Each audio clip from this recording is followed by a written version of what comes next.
Rania's story on blocks and ramps. Prior to a unit on blocks and ramps, children were invited to build a stage in preparation for a performance they would present for one another.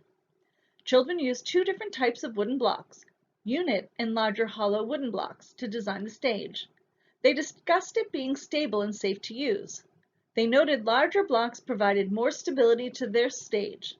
The children building were in their second year with Rania and representing the concepts learned on block units the previous year. A month later, a unit on blocks began.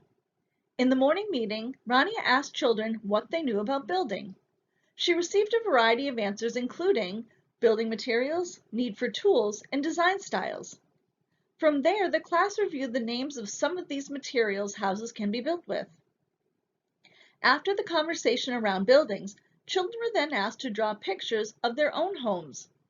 As they drew, Rania encouraged them to describe their homes.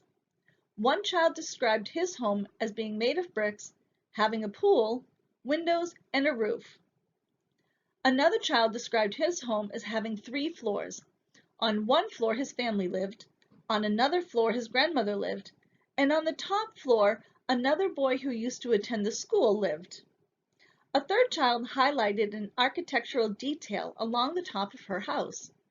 And finally, a fourth child pointed out how her house was yellow, had 2 doors in front, and stairs along the side. Using popsicle sticks and straws, children created another type of model home.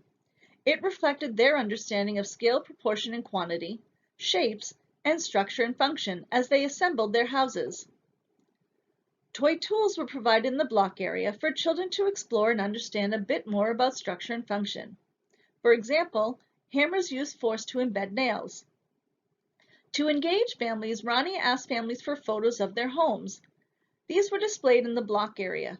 Children used these as models and inspiration for their own work. Ramps became a natural part of the block exploration.